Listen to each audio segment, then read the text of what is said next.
Hey, living in Lexington. Today we're going to talk about something that most people that are planning to move to the Lexington area do not ever consider, and that is the University of Kentucky and what it means to live there, especially during football season. So, in this episode, we're going to talk a little bit about what traffic can be like on game days, and we're going to do some illustrations right now. Okay, so pardon my colorization here, but I wanted to give you just a roadmap of what it looks like during game day and areas to really just kind of avoid. So kickoff is always between 12 p.m. and 7:45 p.m. Sometimes it goes all the way to 8 p.m. depending on what the TV schedule gets us. And so I will always say the day of a football game, without a doubt, the area closest to the stadium, so like where these four colors basically meet, the orange, the blue, and this purplish pink color, you're just going to want to avoid it. You want to avoid it as best you can.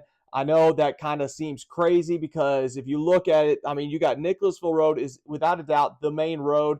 Not too bad for the most part. Literally, once you get towards that kind of that cross section, you can still use it during the day. They'll keep it relatively favored. It's a 5-lane road, or I should say like 6 or 8 lane road. It's a big road. It's a very, very wide road that they can change the traffic level. So if it's busy going this direction, they'll open more lanes up. If it's busy going the other direction, which if it's a game is ending, they will open up all those lanes because until you get to about that Rosemont Garden area, it's a 1-lane road and it's tough. It's real tough, especially when you have like a 60,000 plus stadium seats and half that crowd is trying to use that road. It can get real tight real quick, but that's when, again, it opens up here once you get past that and becomes 5 or 6 lanes. And the whole point they did that was just to force traffic one direction and get as many people out as you possibly could.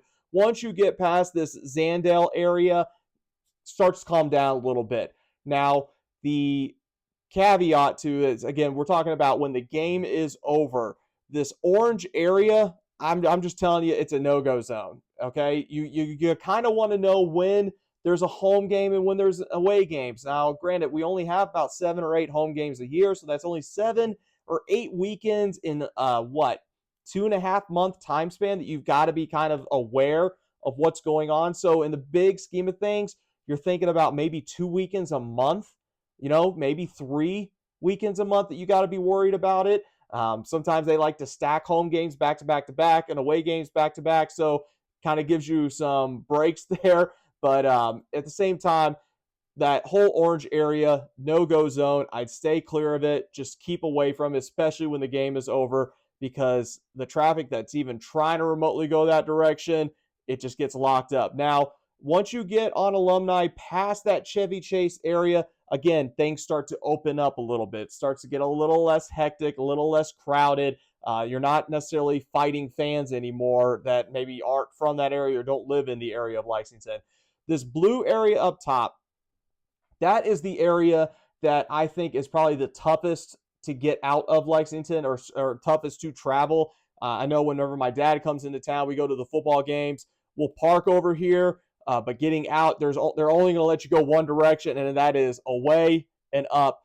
Highway is directly north, and the highway doesn't come through Lexington. If you've been on my channel, highway does not travel through the city of Lexington. You actually have to drive a little bit to get to the highway. The highway actually goes up and around the city. And so what this traffic does gets you to New Circle. New Circle is kind of like a small little highway that just goes around the city of Lexington. And so a lot of people will hit this road, take New Circle, go that way, or take New Circle, go the other direction where the highway is. If you're going south, this will take you north. It'll get you to the highway and kind of get you out of that craziness. But again, if you have a direction, if you're trying to avoid football traffic, as long as you stay to the outside of where all that color is, you're actually going to be relatively okay. Now, a lot of this is homes. A lot of this stuff is going to be homes. So if you're planning to live close to the stadium, that is just one of those things you're going to have to learn to live with, or you're going to have to avoid. You're going to have to find somewhere maybe on the outskirts closer to New Circle or just beyond New Circle if you're wanting to avoid all of that craziness. But just wanted to get on here, give you a quick visual of what it looks like traffic-wise. The traffic's going to get pushed here. It's going to go north, and then it's going to get congested trying to go any other direction outside. Whenever I'm not even going to the game, I mean, I'll drive down Alumni, and they'll have it completely locked off. You are not going that direction because they are going to force everyone, all traffic, the opposite way. I hope that helps, gives you all, again, a visual of what it looks like to live in Lexington and go to a football game, or maybe even just be around the football game. So if you know someone who's thinking about it, please leave me a comment, shoot me a message. Let them know that I'm here. Let them know that I know what's going on in the area. Hope everyone's staying safe. Thanks for watching. Like, share, repost. This is Living in Lexington.